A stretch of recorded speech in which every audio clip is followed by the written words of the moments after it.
In fact, the court laid out state laws criminalizing abortion that go back to the 1800s as rationale. The court literally taking America back 150 years. This is a sad day for the country, in my view. But it doesn't mean the fight's over. Let me be very clear and unambiguous. The only way we can secure a woman's right to choose, and the balance that existed, is for Congress to restore the protections of Roe v. Wade as federal law. No executive action from the president can do that. And if Congress, as it appears, lacks the votes to do that now, voters need to make their voices heard. I want to welcome you to a special edition of Tipping Point today, and I've got a very special guest with me. Let me just say we're going to talk about some of the things that are happening right now in Russia, the Ukraine, Israel, Iran, those types of things. And so this is a special program. But Pastor Mark Biltz, he is someone that I have read and listened to for many years. He discovered the blood moons, and we're going to do a show about the blood moons and eclipses and things like that at a later date. But this is a man very well traveled, very well respected around the world. He is the founder of El Shaddai Ministries in Washington State. He is just extremely proficient in Hebrew, in the Jewish culture. And I'm honored today to have him to join me here on Tipping Point. Bless you, Pastor. Thank you for joining me. Oh, thank you so much, Pastor Evans. I'm always honored to be on your program. Well, last time you were with us, there was a buzz on our Tipping Point community because everybody loved your teaching. And I heard a teaching that you did in this program today is based off a teaching you did on the Lord Soon Return. And it's just fantastic. And so let me just kind of give a disclaimer at the beginning here. Now, you're going to talk about the Shemitah cycle.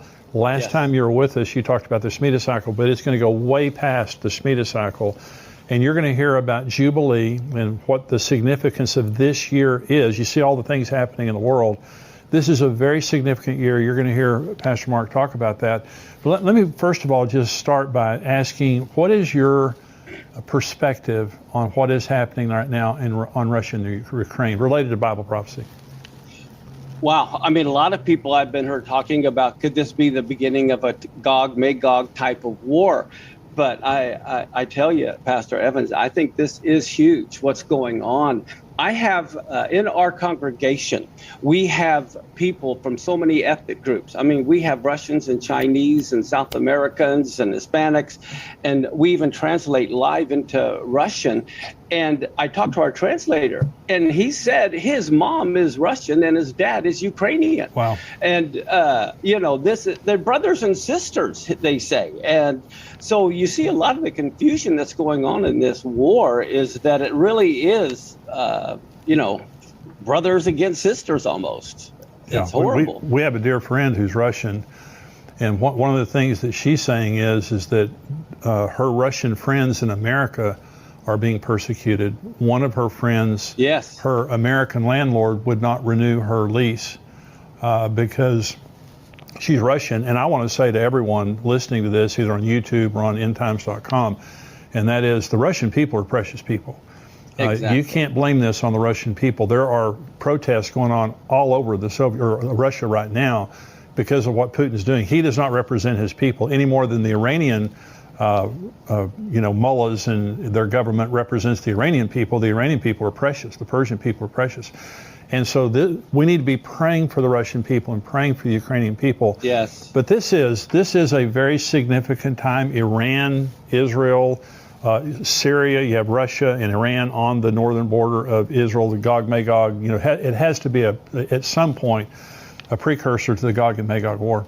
Well, you have China against Taiwan. You have so many flare-ups that could happen at any moment. Wars and rumors of wars. Exactly. Just like Jesus said. Well, I want to get into your teaching, the Lord Soon Return, and my response when I was listening to your full teaching yesterday was just excitement beyond belief. You don't set dates in this teaching, right, but you certainly excited me about the significance of this year. But just start at the beginning and tell us why you believe the Lord is returning soon. Well, first off, we have to understand the seasons of the Lord. We know in Genesis 1:14 where God said, let there be lights in the heavens, and let them be for number one. The number one reason was signs. And then it said seasons. Well, because the English is so bad, we think that represents winter, spring, summer, or fall. But it typically means, or really means, something when you think of the rainy season or the hurricane season. Everyone knows there's different times of year when there's going to be tornadoes. Well, God wanted us to know the seasons when he will intersect with human history. And so that's what's huge. That word for seasons is moed, and it really means a divine appointment. Is referring to the biblical calendar. You can only have a solar eclipse on a new moon.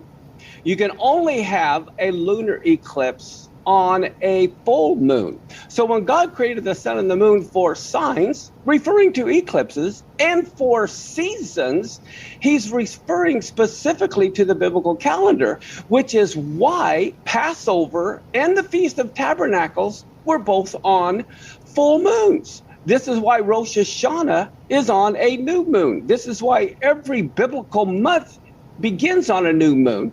So God could use that calendar through the eclipses to communicate to Israel when he is going to be intersecting human history in some way. Oh, well, so you talk about, how everything is moving toward the Jesus returning and holding us into account. You talked about Zechariah 11, all the nations coming and worshiping before the Lord and things like that. Right. Well, see, Zechariah 14 in particular, I think everyone is familiar with in verse 6, where it talks about it'll come to pass of all the nations that are left that came against Jerusalem every year have to come up to worship the king. And look at this. It specifically says 3 times on the Feast of Tabernacles. Why on the Feast of Tabernacles was that the appointed time? Well, one of the reasons why in Hebrew, the very same word for full moon is also the same word for throne. So God, can you imagine? God is sitting on his throne. You've got this full moon behind him. And when it is eclipsed, that is huge. But this is why Feast of Tabernacles, a full moon, is when every nation has to come before his throne and worship him. So even Proverbs now talks about the Lord returning on a full moon. Is that correct? Yes, and this is what is so unbelievable. Most people don't think of Proverbs as being a prophecy, but Proverbs 7 is one of the most incredible prophetic chapters in the Bible. It says in Proverbs 7:19, and let me preface that with this. In the Gospels, there are parables about Jesus being the good man of the house. There are also parables where he's given talents or money to people, and it says he's gone on a long journey. So we know from the Gospels that Messiah is gone on a long journey, as well that he is the good man of the house. Well, look at Proverbs 7, verse 19 and 20. It talks about this foolish man who's going down by the harlot street. Proverbs 7 is all about the tribulation. You have the harlot of Revelation. You have it being a dark night. And here this foolish man is going the way of her house. And she's trying to seduce him. And Proverbs 7, 19 and 20, even Satan knows the feast of the Lord. Look at what he says. This harlot says, the good man of the house is not at home. He's gone on a long journey. He's taken a bag of money with him. He's coming back on the day appointed. Well, what's amazing, you go back to look at that in another translation, the Jewish translation. It says in Proverbs 7:20, he's taken the bag of money with him and he's coming home at the full moon. Wow. And so that day appointed refers to the festivals, and it refers specifically to the Feast of Tabernacles, which also refers to the word throw. They're the same Hebrew word.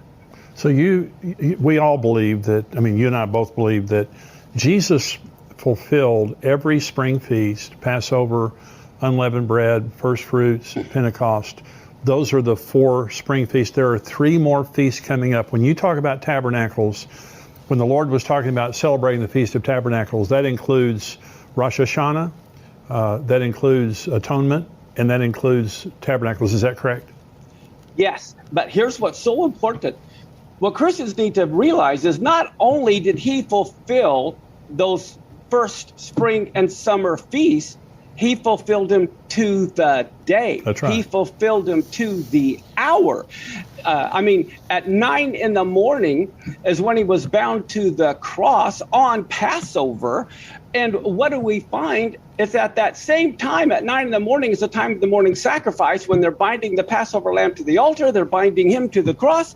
And guess what? At that very same moment, you have 1 million Jews surrounding Jerusalem at 9 in the morning, and they're singing what's called the Hallel, or Psalms 118. So what is Jesus hearing? Millions of people singing at that very moment from Psalm 118, binding the sacrifice with cords, even to the horns of the altar. Wow. And they're binding him. God the Father, being the Almighty, said, I'm going to determine what day my son is going to die. I'm even going to determine what hour he's going to die. I'm even going to determine what songs will be sung at his funeral. So he had King David 1,000 years before Messiah came write the funeral hymn that would be sung during his funeral. So he died on Passover at 3 in the afternoon, the time of the evening sacrifice, buried on unleavened bread, rose on first fruits. And then Shavuot, or Pentecost, happened on Shavuot. And if you remember in the book of Acts, Peter said, these guys aren't drunk. It's the 3rd hour of the day. That's 9 in the morning, time of the morning sacrifice. So if we really believe that God is the same yesterday, today, and forever, if he fulfilled the spring feast to the day, to the hour of his first coming, he will fulfill the fall feast to the day and the hour of his second coming. And then along that line, they have to be done in order. You can't have Pentecost happen until he rises from the dead. He can't rise from the dead until he dies, and he can't die, So everything has to happen in order.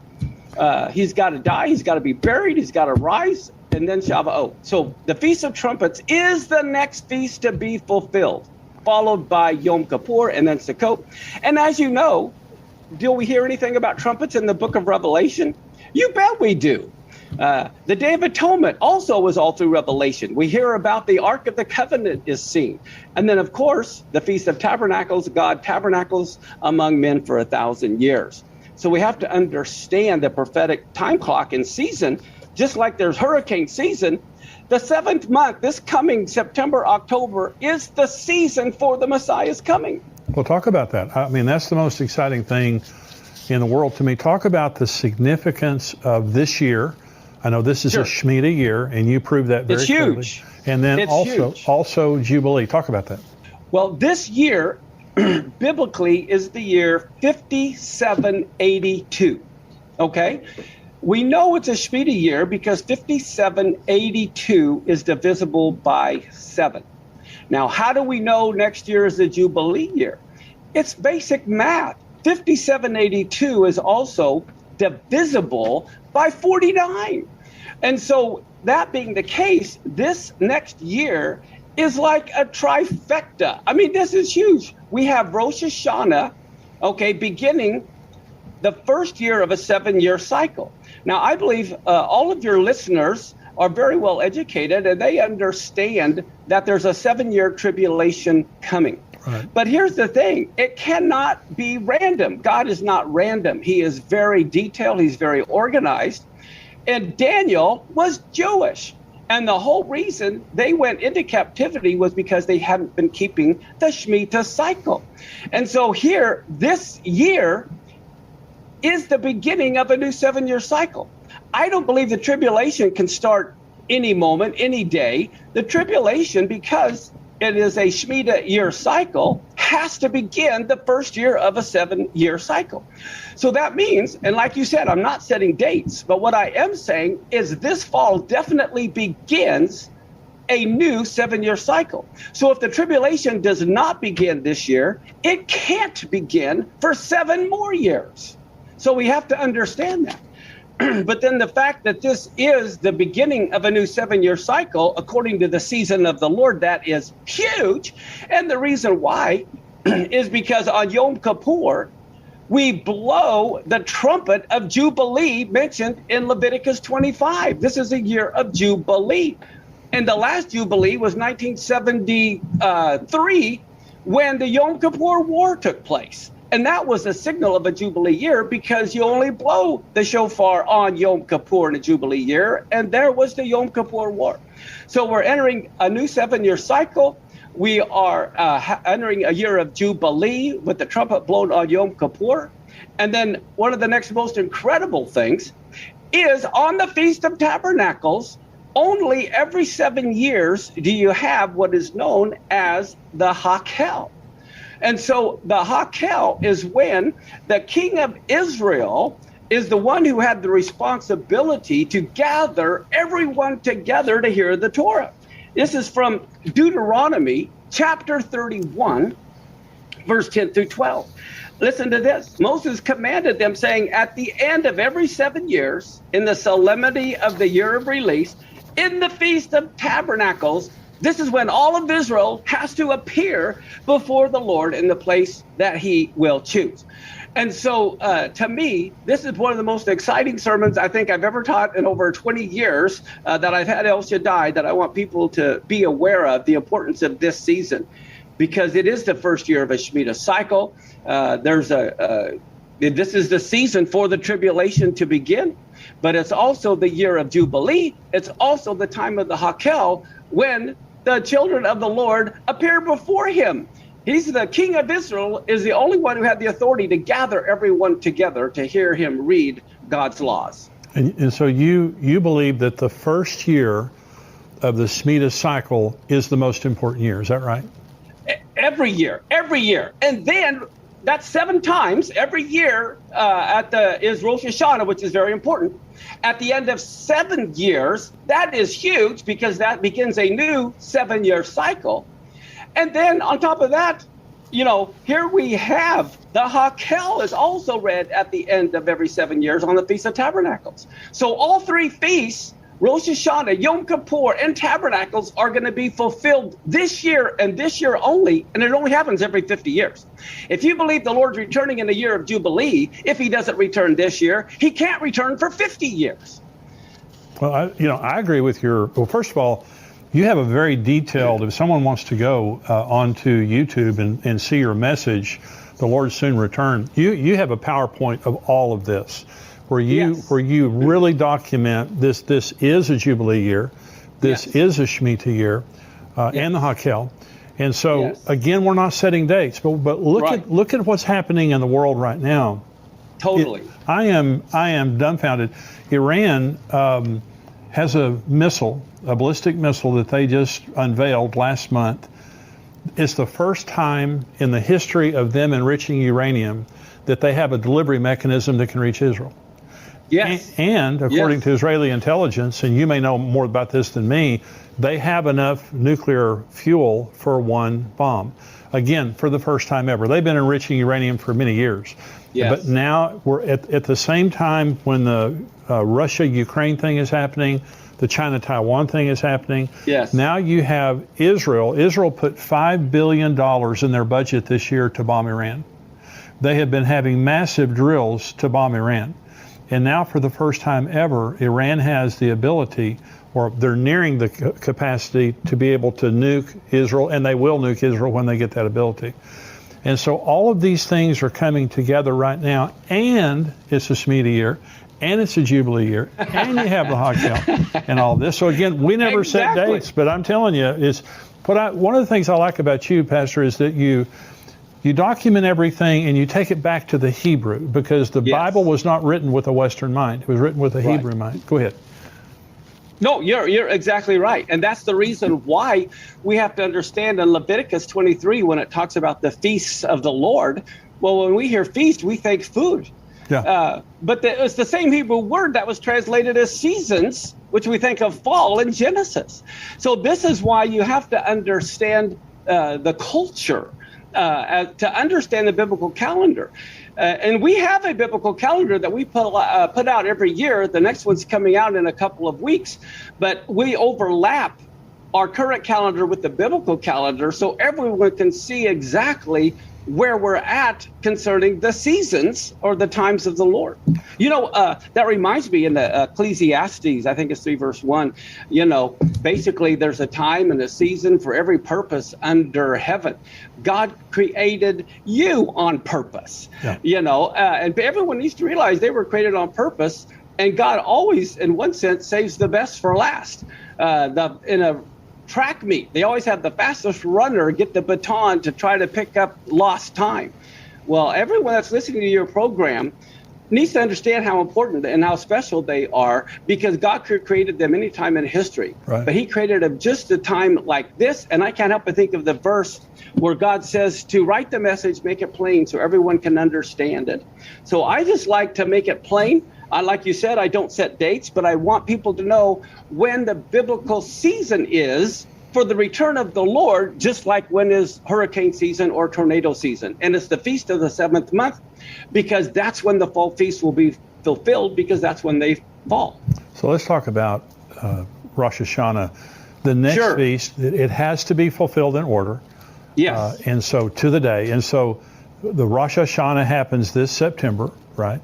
Yes. And so what do you think there, and you understand the significance, all of the symbolisms of Rosh Hashanah. Why do you believe that Rosh Hashanah is the rapture? Why do you associate those two?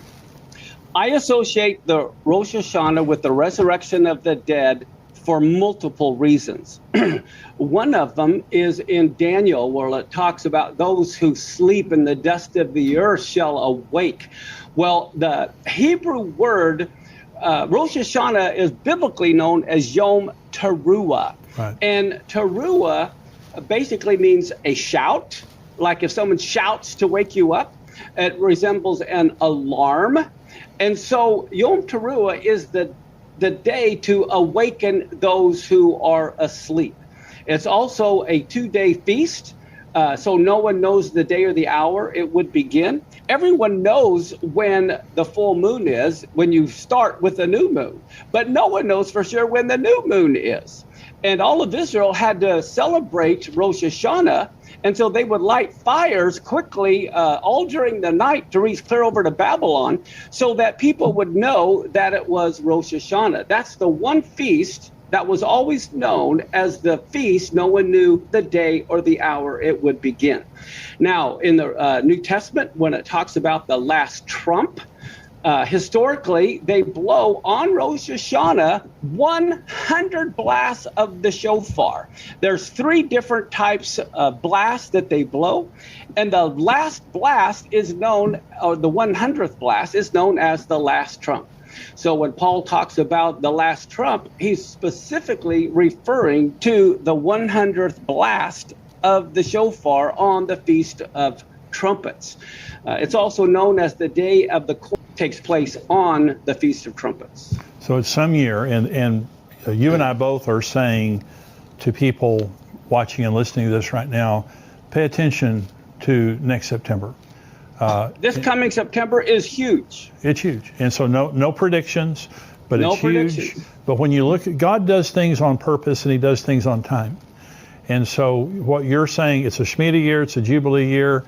You have in the Hakhel. The Hakhel, all of those things are massive, pointing to this year, plus the things that are happening in the world. If there's ever been a time to get ready, this is the time. And exactly. I would rather be ready and he not come than not be ready and he come. And the thing is this, in the Gospels, it talks a parable about how he delayed his coming. And so for some reason, even though this is the major season, he may choose to delay it. Sure. But the key is every Rosh Hashanah, we have to be watching, more specifically at the beginning of a Shemitah cycle. Now, when people talk about not knowing the day of the hour. My question is, are you talking about we don't know the day of the hour of the rapture, or we don't know the day of the hour when the tribulation begins, or we don't know the day of the hour when the Antichrist is revealed, or we don't know the day of the hour of the two witnesses? So which one does that apply to? I don't think it applies to everything. We're supposed to be done with our head in the sand like an ostrich. Right. I really believe beyond a shadow of a doubt, the tribulation has to begin on Rosh Hashanah some year. So if it does, I'm not talking about the resurrection of the dead being this year, it could happen. But I really believe there's a good chance the tribulation could begin this year. If it doesn't, it might be, 7 years from now. Right. So talk about, for just a minute, atonement, the Feast of Atonement. 10 days after Rosh Hashanah, you have the Feast of Atonement. When do you think that is going to be fulfilled? Well, that's such a good point. I'm so glad you asked that, because even when you think of the Feast of Trumpets, the problem with our Western culture, we see prophecy as a checklist. It's fulfilled, it won't happen again. That's not true biblically. Hebraically, if it's happened before, it will definitely happen again, but in another way. For example, we have 7 trumpets in the book of Revelation. Maybe each trumpet is blown each year on Rosh Hashanah is the next trumpet blown. And so I believe the tribulation has to begin because that's to be done in order. Yom Kippur is specifically for the nation of Israel. It's not for the nations. It's for Israel. It was their Day of Atonement because as priests, they were to atone for themselves first. The Feast of Tabernacles is known as the Feast of Nations, when they would kill 70 bulls for the 70 nations mentioned in Genesis. Many of the sages said if the nations would have only known what they were doing, the devil was pretty smart, telling the nations to destroy the very place God was using to make atonement for them. Wow. But they said the sages say it would have been smarter if the nations would have put their armies around the temple to protect it.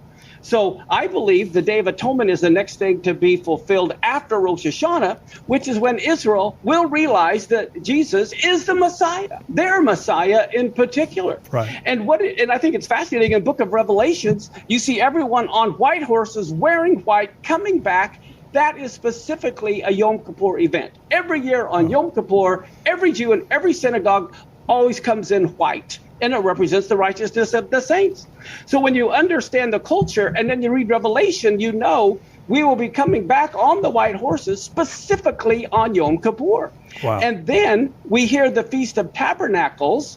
That is huge. This is when God sets up his kingdom. He sets up his throne because it's the Feast of Nations. And all nations have to come and worship him on the throne at the full moon, which is the same Hebrew word. And he tabernacles among men for 1,000 years.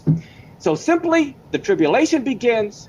The next feast is Israel realizes Jesus, Yeshua is the Messiah, and then he returns, feet landing on the Mount of Olives, and he tabernacles among men for 1,000 years. So it's pretty plain. Well, I think it's fascinating. So you've got the book, and you're going to join me on another program. You have the book Blood Moons. You are the Yes. one now that discovered the blood moons, the tetrad of blood moons that we've seen Yes. miraculously when Joel talks about the moon turning to blood, the sun not giving its light. Yes. Now there are some eclipses that are coming up that you're going to join me in a future program, and we're going to talk about the significance of these eclipses because, as you have pointed out in your book Blood Moons, God communicates to us through the sun, moon, and stars. That's when he communicates the appointed times. That's why he had the appointed times based when you would have eclipses. So you've got some significant eclipses that are coming up that we're going to be talking about. Do these eclipses, by the way, line up with what you're saying about Shemitah and Jubilee and those things, Hakel?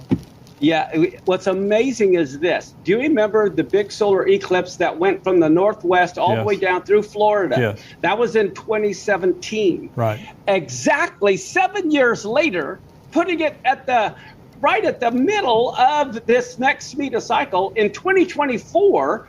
Did I talk about the other eclipse coming in 2024 in the last program? I don't think so.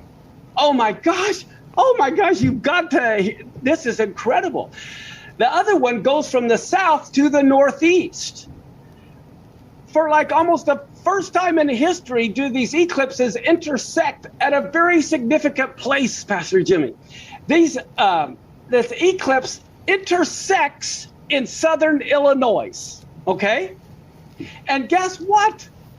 The area of southern Illinois is called Little Egypt. Oh, gosh.